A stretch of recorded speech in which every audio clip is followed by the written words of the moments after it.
since we love video so much, guys, so this is the current setup that we're almost finaled at with Simpson. I'm just gonna run you through it real quick. So I'm just gonna run you real quick. This is quick, undetailed. We don't need to go all the details. It's really quick. Had a few drinks. So content creation all the time when I'm free. Most important thing, you got a drink. More importantly, so I've got my, I think it's a 55 litre fridge. I will put an Anderson plug on the outside just to detail. This is Rocky, also an important contender. I've put wire mesh over this, so I can leave this like that at night, and that will keep airflow in. You'll also see that I've meshed the sunroof. The sunroof, there's a few additions I need to change with a lot of my testing here, but this is just the general consensus of where things are at. I've got my 50 litres of fuel on the top, on this rack here, which is so far proving to be working quite well.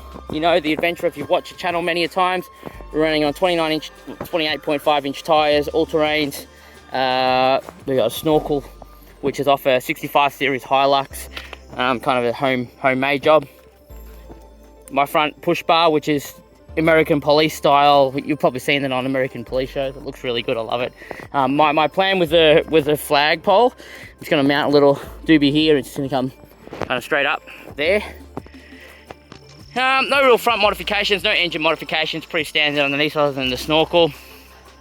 Thanks to Marty, he gave me a bit of a hand kind of fabricating some brackets so I can put my Max Tracks on the top of this rack, which sits nice and flush up behind my windbreak, light bar, and my modified air shock setup, which just gives me a little bit more lift, but nothing too crazy. So if we just close this up here, I'll take you to my next mods that I've been working on.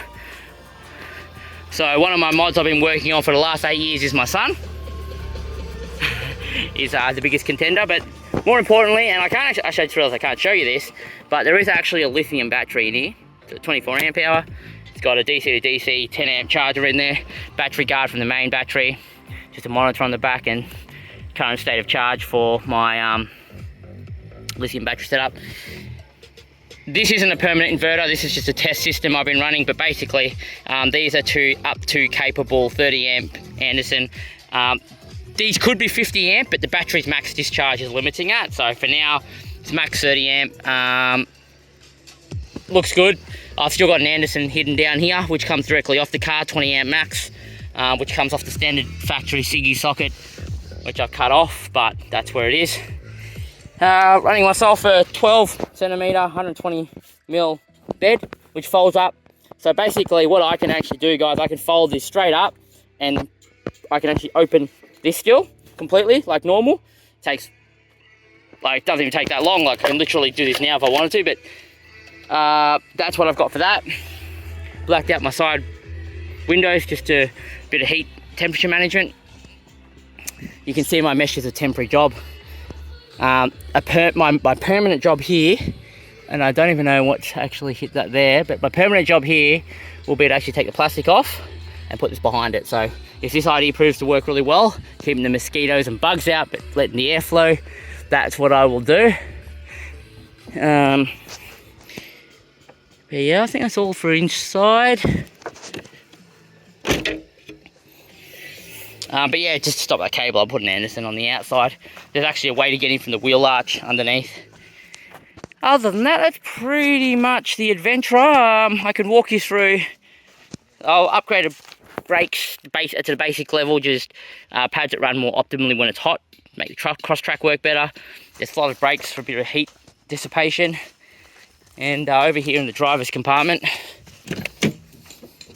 and excuse the mess, I didn't plan on making this video, so we've got my throttle controller, my scan gauge, which tells me my intake temperatures, engine temps, all that type of fancy stuff. Live voltage, so I know my alternator, get a good view of the alternator. My HEMA 2 navigator, I don't go anywhere without that.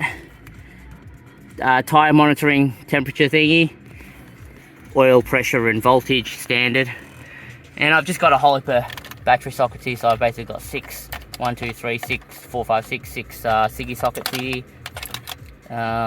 4 2.4 amp USBs. I do have a electric brake system hooked up here, but I don't tow with this anymore, so not a big thing.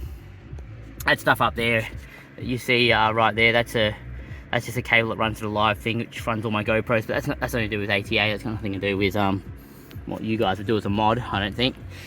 UHF sitting over there, and I've got mine mounted here, really easy to get on and off. If you want to do this mod, I'd recommend putting this a little bit higher, just because this gets in the way of bigger drinks in your drink holder. But other than that, that's it. Besides that, I've got my rear. So basically, without going into too much detail, there's another video that explains this, but this button here manually turns on my front high fan relay, so I can get everything cooling quicker. It's good for when I'm moving really slowly in off-road. And this one's to cut off my automatic level ride system, so I can jack up my air shocks manually to get a little bit of extra height and to not confuse the actual level ride system when I'm actually doing some crazy off-road shit that where the car thinks that we're too high and it'll lower the air. So, and that's the type of height to expect out of that if you mod it yourself, just as an example. And as always, the remembrance of these 2 dents here and all these scratches from when I almost rolled the Adventra on its side. So I've literally just spray painted over those, didn't get them fixed out, because what's an off-road car without the memories? Anyway guys, this is Chris and All Terrain Action. Hope you like the rundown update for Simpson Desert. And it looks like we're getting really close to the final thing. Everyone's excited, even the people that have been to Simpson Desert over in the back there, they're all excited as well. We're coming so close to the actual trip, I guess, that there's not really much left to do.